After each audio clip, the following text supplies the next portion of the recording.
Good evening, Mr. Bond fans, and welcome once again to another video where we're going to be taking a look at some James Bond deleted scenes, this time from the first Timothy Dalton Bond adventure, The Living Daylights. Much like the other videos in this series, it's going to be the same format. I'm going to watch the deleted scenes through in their entirety, and then we're going to talk a little bit afterwards about the pros and cons of each scene, and whether or not it should have actually been perhaps kept in the film or not. Would the final film have benefited from including some of these scenes? So I think for this film we only have two deleted scenes to look at. As I say at the start of every video in this series, this is not my very first time watching these through at all. I've seen them, they've been included on home, video releases for Bond on like Ultimate Edition, DVD and Blu-ray and stuff, so I have seen them before. One of them I remember very well because one of these goes way back to the Special Edition James Bond DVDs about like 20 years ago, and it's one of the more infamous ones that I do remember.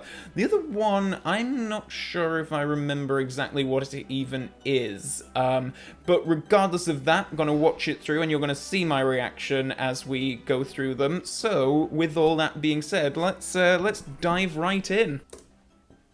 Yeah, we found ourselves in Tangier, Morocco, November the 5th, 1986. And the scene that I developed, the flying carpet, if you like, it was very much in my mind when we were conceiving the film.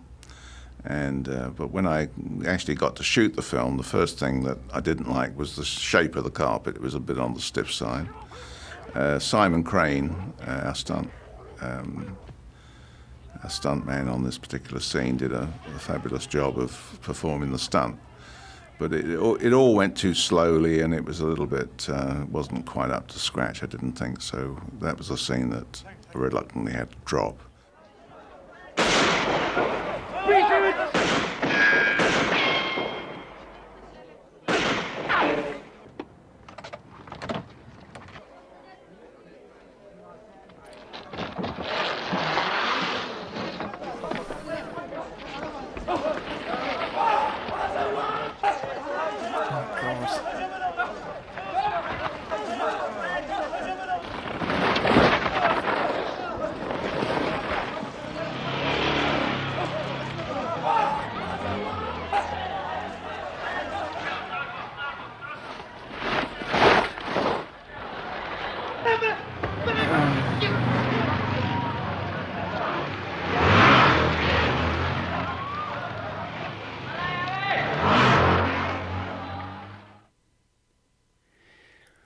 Yep, there we go. Okay, so yeah, that's the one that I remember from way back on the Special Edition DVDs. It's really silly, particularly for The Living Daylights and the tone that they go for throughout, well, the tone that they attempt to go for through much of that film.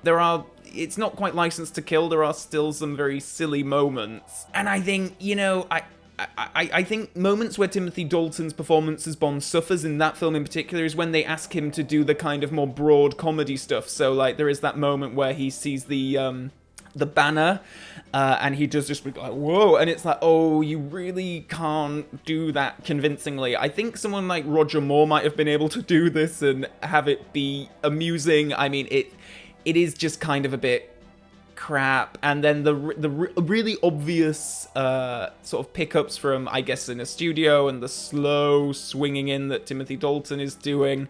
I would have loved them to add a Tarzan yell over that, but again, with Timothy Dalton, I don't know if that would have been particularly funny. I quite like the three guys smoking the shisha or whatever it is they're smoking, and then you get the subtitle of "I told you this stuff was good." I think that's quite nice. But the rest of it is, I'm very glad that they excised this from the film. I don't think you needed it. I think it's quite because this is in the film right after Bond has fake assassinated General Pushkin, which is quite a dramatic moment, and I think to follow that up with something as silly as this, which probably would have been the silliest thing in the film, it was a good idea to cut it. I find John Glenn's comments about the carpet, that's his main problem with it, the state of the carpet, which, I mean, it does look stiff. It's got, like, handles on it. It's... but for me, it's Timothy Dalton's performance that I think kind of lets the moment down. So yeah, very glad that this was cut from the final film. This scene shows Q's workshop again, and of course, it's an alternative scene, or rather a second take or a third take. Dear Desmond, we just look forward so much to working with him. I used to do a couple of takes, even if the first one was perfect. Morning, Q. Morning, Mind your head. I've got something for you. Oh, we're just winterizing it. 37 Square Road.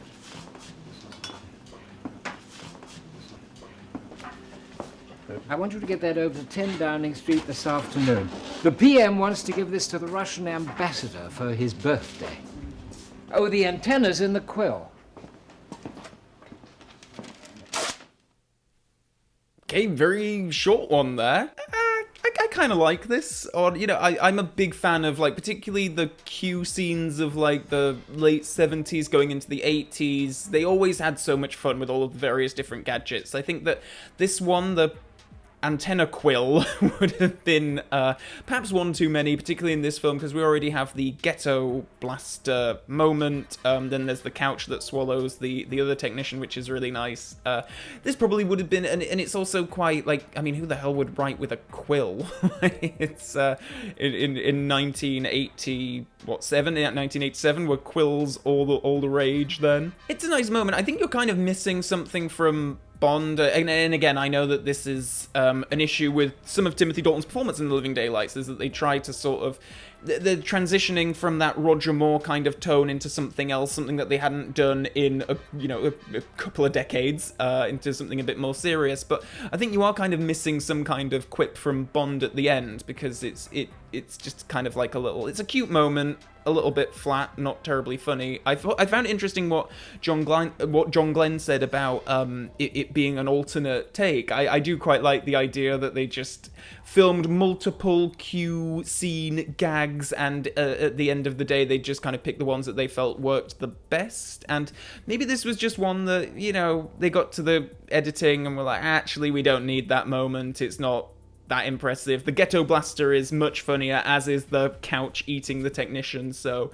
yeah, don't miss it. So we had 2 for 2 on the was right to remove from the film column on The Living Daylights, which is interesting. I do find it quite telling that, as I said, like, I think The Living Daylights is something of a transitional film between some of the more goofy Roger Moore kind of stuff that we, you know, have in Octopussy and A View to a Kill, and then obviously after The Living Daylights we have License to Kill, which is still to this day, one of the most brutal Bond adventures that there is, and The Living Daylights is trying to kind of bridge that gap without really knowing where the bridge is going, to be honest. Obviously, The License to Kill wasn't planned until after The Living Daylights, but still, it was adapting to a new actor's portrayal of Bond, a new actor stepping into the role. So I find it interesting that the scenes that were cut from the film were moments of humour that didn't quite work. And as I say, in both of those scenes, I think Dalton doesn't really sell the moment or add to the comedy in any way. So I think it's quite telling that